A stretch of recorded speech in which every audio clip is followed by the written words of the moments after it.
जमीन के नीचे एक राज दफन था, करोड़ों साल पुराना राज। जब ये राज बाहर आया तो दुनिया बदल गई। बादशाहतें बनी, जंगें छिड़ीं, गरीब कौमें अमीर हुईं, अमीर कौमें और ज्यादा ताकतवर हुईं। और इस राज का नाम था तेल। लेकिन सवाल यह है कि क्या ये तेल वाकई नेमत था या एक ऐसी लानत जिसने खलीज को हमेशा के लिए दुनिया की जंगों का मैदान बना दिया। आज हम इस सवाल का जवाब ढूंढेंगे। ये है बाब 4, तेल की दरियाफ्त, नेमत या लानत। 1900 ईस्वी, खलीज फारिस। आज जहां दुबई की फलक बोस इमारतें हैं, वहां रेत के टीले थे। आज जहां अबू ज़बी के शाही महल्लात हैं, वहां खजूर के दरख्त थे। आज जहां रियाज की चौड़ी सड़कें हैं, वहां ऊंटों के काफले थे। खलीज के लोग गरीब थे, बहुत गरीब। उनकी जिंदगी का दारोमदार था मोतियों की गोताखोरी, माहीगिरी और थोड़ी बहुत तिजारत। गोताखोर सुबह सवेरे समंदर में उतरते, सांस रोककर गहराइयों में जाते, सीपियां उठाते, फिर ऊपर आते, फिर नीचे जाते। दिन भर की मेहनत के बाद शायद चंद रुपए मिलते। किसी को खबर न थी कि जिस जमीन पर वो चल रहे हैं उसके नीचे कितनी दौलत छिपी हुई है। 26 मई 1908, ईरान, मस्जिद-ए-सुलेमान का इलाका। अंग्रेज कारोबारी विलियम नॉक्स डार्सी ने 7 साल पहले ईरान से तेल निकालने का मुआहदा किया था। 7 साल, करोड़ों पाउंड खर्च, सैकड़ों कुएं खोदे, कुछ नहीं मिला। लंदन से पैगाम आया, बंद करो और पैसा लगाना बंद करो। मजदूर सामान बांध रहे थे, आखिरी कुआं खोदा जा रहा था। और फिर रात के वक्त जमीन लर्जी। काला माया जमीन से 15 मीटर ऊपर उछला, आसमान को स्याह कर दिया। मजदूर भागे, इंजीनियर चिल्लाए, फिर सब रुक गए और देखते रहे। मशरिक़े वुस्ता में पहली बार तेल मिला था और इस एक लम्हे ने अगले 100 साल की दुनिया लिख दी। तेल मिला, लेकिन किसको? ये सवाल आज भी तारीख के सबसे बड़े सवालों में से एक है। मुआहदे के मुताबिक ईरान को मिलना था मुनाफे का 16%, बाकी 84% अंग्रेज कंपनी का। और जब ईरान ने हिसाब मांगा तो कंपनी ने हिसाब देने से इनकार कर दिया। कंपनी का नाम बदल गया, एंग्लो पर्शियन ऑयल कंपनी। फिर यही कंपनी आगे चलकर बनी बीपी यानी ब्रिटिश पेट्रोलियम, आज दुनिया की सबसे बड़ी तेल कंपनियों में से एक। लेकिन इस कंपनी की बुनियाद ईरान के तेल पर, ईरान की जमीन पर, ईरान के मजदूरों के खून पसीने पर रखी गई थी। और ईरान को मिला सिर्फ 16%। ये नेमत थी या लानत की इब्तिदा? 1932, सऊदी अरब अभी नया नया मुल्क बना था। शाह अब्दुल अजीज इब्न सऊद ने पूरे जजीरा नुमा अरब को मुत्तहिद किया था, लेकिन खजाना खाली था। एक अमरीकी company I, standard oil of California, और पेशकश की कि हमें तेल तलाश करने दो। शाह अब्दुल अजीज ने सोचा, रेत के अलावा यहाँ किया है, ठीक है, ढूंढूं।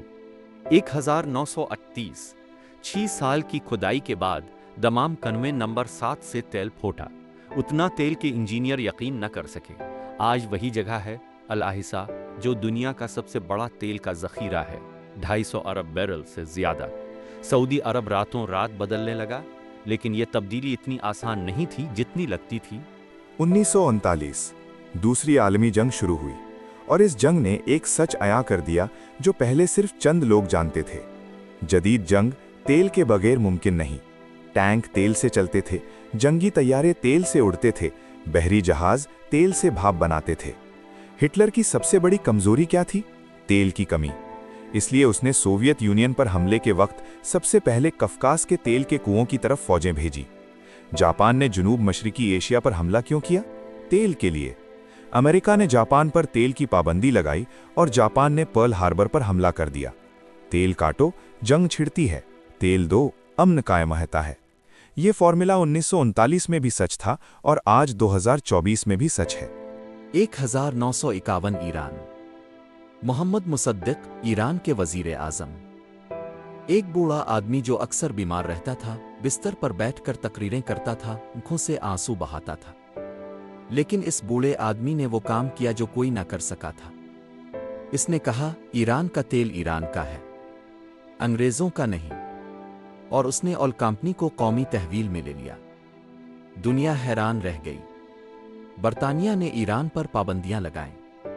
ईरान का तेल खरीदने से दुनिया को रोका, लेकिन मुसद्दिक नहीं झुके। टाइम मैगजीन ने उन्हें 1951 का मैन ऑफ द ईयर करार दिया, एक ऐसे शख्स के तौर पर जिसने मगरबी तेल के तसल्लुत को ललकारा।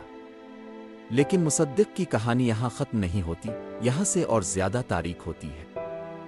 1953 वाशिंगटन और लंदन। CIA और बरतानवी इंटेलिजेंस मीछे ने मिलकर एक मंसूबा बनाया। मंसूबे का नाम था ऑपरेशन एजेक्स। मकसद था मुसद्दिक को इक़्तिदार से हटाना। कैसे? तेहरान की सड़कों पर फसादात करवाओ, अखबारात खरीदो, फौजी अफसरों को रिश्वत दो, शाह को वापस लाओ। 19 अगस्त 1953 CIA के खरीदे हुए लोगों ने सड़कों पर हंगामा किया। फौज ने मुसद्दिक की हुकूमत का तख्ता उलट दिया। मुसद्दिक को गिरफ्तार किया गया। मुकदमा चला, 3 साल कैद, फिर घर में नजरबंदी, ताहियात। शाह वापस आ गया। अमरीकी तेल कंपनियों को ईरान के तेल में हिस्सा मिल गया, और ईरान ने यह सबक याद कर लिया, जो हमारा तेल वापस मांगे अमरीका इसे गिरा देता है। यह जख्म 1979 के इनकलाब की असल जड़ था। 1960 बगदाद। 5 मुल्क इकट्ठे हुए, Iran, Iraq, Saudi Arabia, Kuwait और वेनेज़ुएला। उन्होंने एक तंजीम बनाई, OPEC, organisation of petroleum exporting countries. मकसद एक था, तेल की कीमत हम तय करेंगे, मगरबी कंपनियां नहीं। लेकिन पहले 10 साल ओपेक कमजोर रही। मगरबी कंपनियां अपनी मर्जी से कीमत तय करती रहीं। फिर आया 1973, इसराइल और अरब ममालिक की जंग, यौम कपूर जंग। अमरीका ने इसराइल की मदद की, तो अरब ममालिक ने अमरीका को तेल बंद कर दिया। सिर्फ 6 महीने। लेकिन उन 6 महीनों में तेल की कीमत $3 से $12 फी बैरल हो गई। अमरीका में पेट्रोल की कतारें लग गईं। फैक्ट्रियां बंद हुईं। मईशत डगमगा। दुनिया को पहली बार पता चला, तेल बंद हो तो सब कुछ बंद हो जाता है। 1974 वाशिंगटन और रियाज। 1973 के तेल बहरान के बाद अमरीका हल गया था। अमरीकी वजीर खजाना विलियम साइमन खामोशी से सऊदी अरब गए। एक खुफिया मुआहदा हुआ। मुआहदा ये था, सऊदी अरब तमाम तेल सिर्फ अमरीकी डॉलर में बेचेगा, और उससे हासिल होने वाले डॉलर अमरीकी हुकूमती बॉन्ड्स में लगाएगा। बदले में अमरीका सऊदी अरब को फौजी तहफ़्फ़ुज़ देगा और उसकी बादशाहत को मुस्तहकम रखेगा।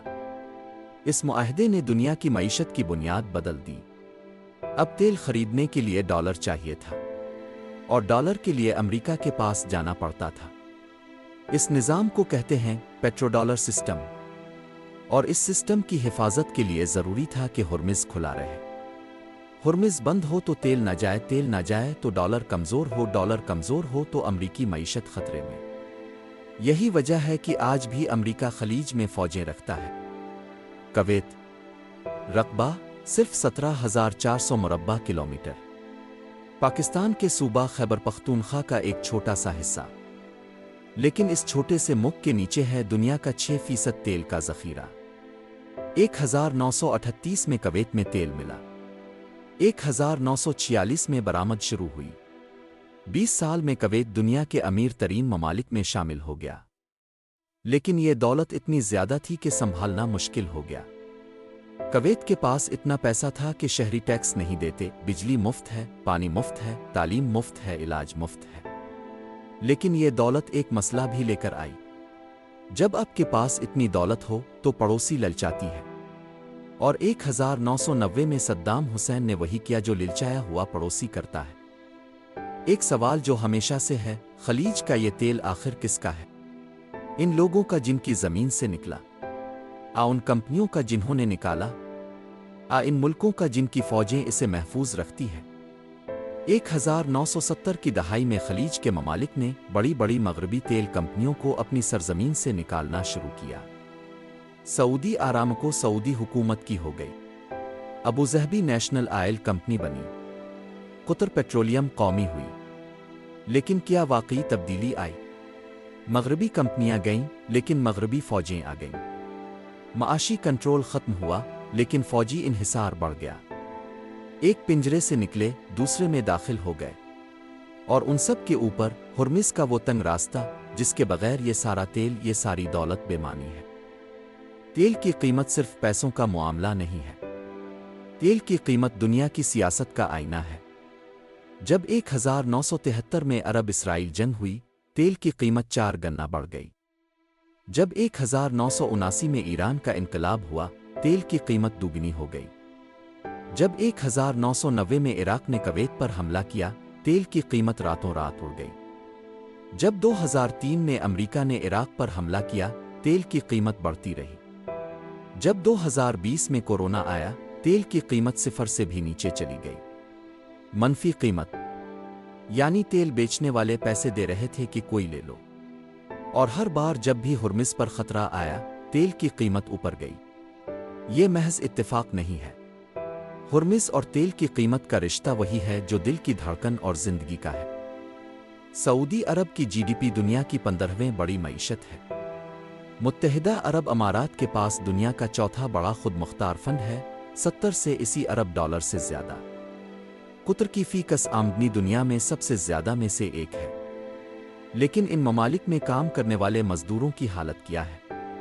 दुबई की इमारतें बनाने वाले पाकिस्तानी, हिंदुस्तानी, बांग्लादेशी मजदूर, उनकी उजरत क्या है?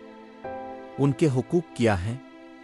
कुतर वर्ल्ड कप 2022 के स्टेडियम बनाने वाले मजदूरों की कितनी अमवात हुई? सरकारी अदाद और शुमार कहते हैं 6000 से ज्यादा। तेल की दौलत ऊपर वालों तक पहुंची, नीचे वालों तक नहीं। ये वो सवाल है जो खलीज के अंदर से भी उठता है, क्या तेल वाकई नेमत था? सिर्फ चंद के लिए? एक सवाल जो खलीज के हुक्मरान रात को सोते वक्त जरूर सोचते हैं। ये तेल कब खत्म होगा? सऊदी इरामको के माहिरीन कहते हैं 50 से 70 साल। लेकिन इससे भी बड़ा खतरा यह है कि तेल खत्म होने से पहले तेल की जरूरत खत्म हो जाए। इलेक्ट्रिक गाड़ियां आ रही हैं, सोलर एनर्जी सस्ती हो रही है, हवा से बिजली बन रही है। यूरोप ने ऐलान किया है कि 2035 तक पेट्रोल डीजल गाड़ियों की फरोख्त बंद। चीन दुनिया का सबसे बड़ा इलेक्ट्रिक गाड़ियों का बाजार बन गया है। अगर दुनिया को तेल की जरूरत ना रही तो हुर्मुज़ की अहमियत क्या रहेगी? यही सोचकर सऊदी अरब ने विजन 2030 बनाया है। मुत्तहिदा अरब अमारात ने सियाहत और टेक्नोलॉजी में सरमायाकारी शुरू की है। वो जानते हैं तेल का वक्त शायद खत्म होने वाला है। नेमत अलानत, 120 साल की कहानी सुन ली। एक तरफ शानदार शहर, परवाज करती मईशतें, दुनिया की ताकतवर तरीन हुकूमतें। दूसरी तरफ जंगें, तख्ता उलटना, गैर मुल्की कब्जा, मजदूरों का इस्तेहसाल और वो 290 मुसाफिर जो कभी घर नहीं पहुंचे। शायद जवाब यह है, तेल ना नेमत है ना लानत। तेल तो बस एक माए है। नेमत और लानत तो वो इंसान हैं जो इसे इस्तेमाल करते हैं। और अब एक नई ताकत इस तेल पर नजर रखे हुए है। वो ताकत जिसने ना इनकलाब का रास्ता इख्तियार किया, ना जंग का। इस ताकत ने खामोशी से खलीज में सरमाया लगाया, बंदरगाहें खरीदें, मुआहदे किए, और आज वो ताकत हुर्मुज़ के दोनों किनारों पर मौजूद है। इस ताकत का नाम है चीन। अगले बाब में वो कहानी जो अभी तक किसी ने इस तरह नहीं सुनाई। चीन, हुर्मुज़ और नई सर्द जंग का सबसे खतरनाक बाब। अभी सब्सक्राइब करें, क्योंकि अगली किस्त वो सच बताएगी जो आपको कोई नहीं बताता।